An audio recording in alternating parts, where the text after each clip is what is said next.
10ஆம் வகுப்பு கணிதம் பயிற்சி 3.13ல் 1வது கணக்கு. பின்வரும் இருபடி சார்பாடுகளின் மூலங்களின் தன்மையை கூறுக அப்படின்னு கேட்டிருக்கு. அப்போ இதில் ஃபஸ்ட்டு ரோமன் லெட்டர் 1 எடுத்துக்கலாம்.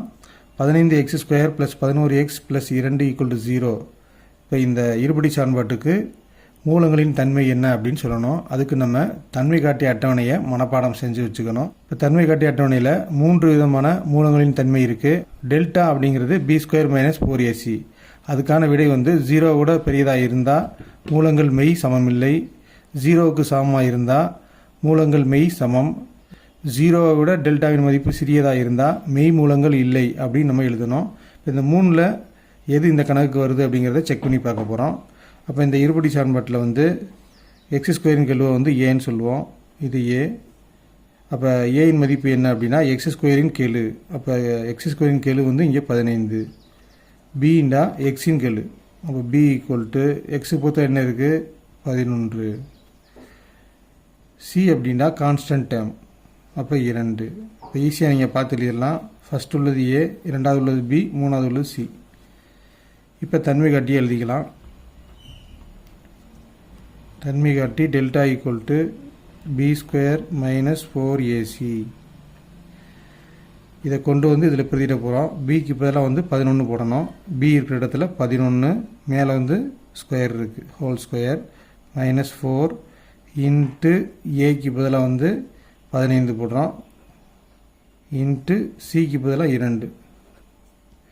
இப்போ 11 ஸ்கொயர் பண்ணால் என்னென்னு தெரியும் உங்களுக்கு. 11 11 121 மைனஸ் 15 2 30 30 × 4 120. குறிகள் வெவ்வேறாக இருந்தால் கழிக்கணும். 121ல் 120 கழிச்சா விடை 1.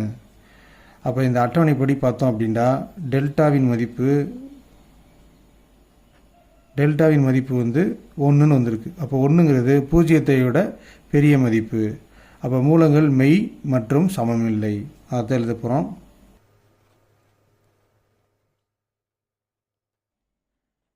தன்மை காட்டி டெல்டா 0வை விட பெரியதாக இருக்குது. டெல்டா > 0.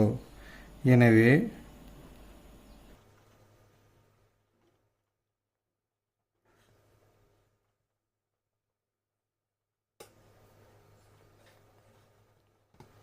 மூலங்கள் மெய் மற்றும் சமமில்லை. அடுத்து ரோமன் லெட்டர் 2 x² - x - 1 = 0. இதில் x² கெழு 1, எக்ஸின் கெழு -1, கான்ஸ்டன்ட் டேர்ம் -1. அப்போ ஏபிசியின் மதிப்பை எடுத்து எழுதிட்டோம். இப்போ டெல்டா = b² - 4ac. இதில் பிக்கு பதிலாக -1 பிரதிடுறோம். ஏக்கு பதிலாக 1, சிக்கு பதிலாக -1.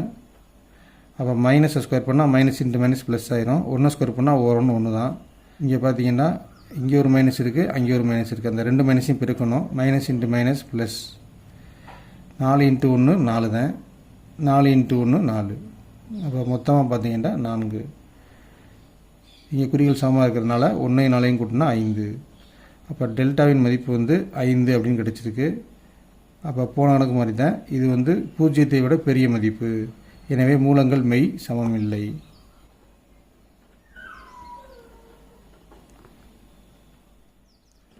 அடுத்து ரோமன் லெட்டர் 3. இதிலிருந்து ஏபிசி எடுத்து எழுதிட்டோம்.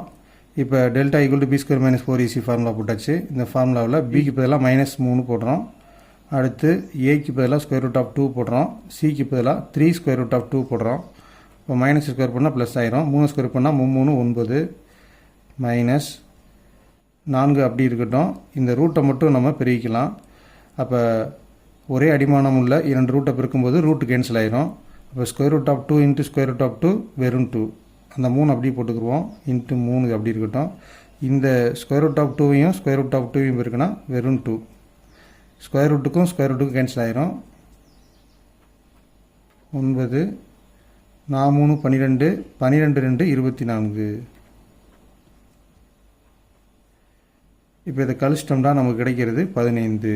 இப்போ பெரிய நம்பர் மைனஸ். அப்போ -15. அப்போ டெல்டா = -15 அப்படின்னு கிடச்சிருக்கு.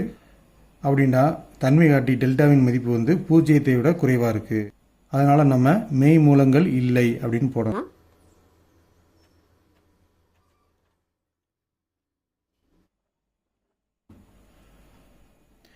அடுத்து Roman letter 4 9y² minus 6√2y plus 2 = 0. இதில் வந்து y² கீழ் வந்து a, அப்போ a வந்து 9, b பார்த்தீங்கன்னா மைனஸ் 6√2, c வந்து 2. அப்போ டெல்டாவின் மதிப்பு எழுதியாச்சு. b² மைனஸ் 4ac இதுதான் தன்மை காட்டி. இதில் bக்கு பதிலாக மைனஸ் 6√2 எழுதுகிறோம், ஏக்கு பதிலாக 9, சிக்கு பதிலாக 2. இப்போ 6 தனியாகவும் √2 தனியாகவும் ஸ்கொயர் பண்ணிக்கணும். மைனஸை ஸ்கொயர் பண்ணால் ப்ளஸ் ஆயிரும். 6 ஸ்கொயர் பண்ணால் 6 6 36. இங்கே √2 அப்படின்னா 2^1/2 தான். அந்த 2 கேன்சல் ஆகிட்டா நமக்கு கிடைக்கிறது வந்து 2. நம்ம சுருக்கமாக ஞாபகம் வச்சுக்கணும், ஸ்கொயர் ரூட்டை ஸ்கொயர் பண்ணால் ரூட்டு கேன்சல் ஆயிரும். அப்போ ஆன்சர் வந்து 2 மைனஸ் 4 9 36 × 2. அப்போ 36 × 2 72 மைனஸ் 36 × 2 72. இங்கே குறிகள் மாறி இருக்கிறதுனால கழிக்கணும். 72ல் 72 கழிச்சா 0. அப்போ தன்மை காட்டி 0ன்னு வந்ததுனால மூலங்கள் மெய் சமம்னு எழுத போகிறோம்.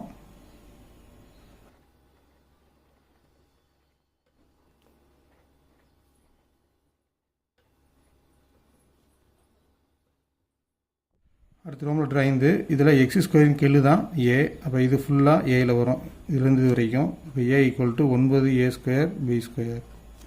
அடுத்து x கீழ் தான் b. அப்போ bயில் வந்து minus 24 a b c d வரும். அடுத்து கான்ஸ்டன்ட் டேர்ம் இது முழுவதும் c.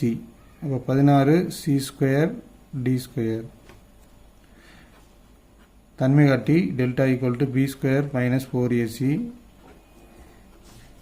இப்போ பிக்கு பதிலாக வந்து மைனஸ் 24 abcd எழுதிக்கிறோம் whole square minus 4.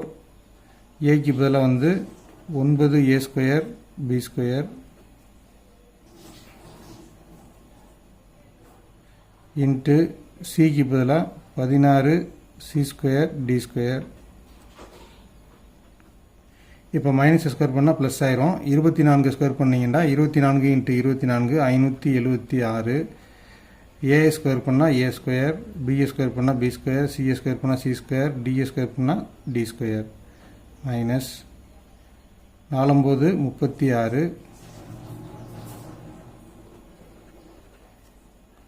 16 c² d². 36 × 16 576.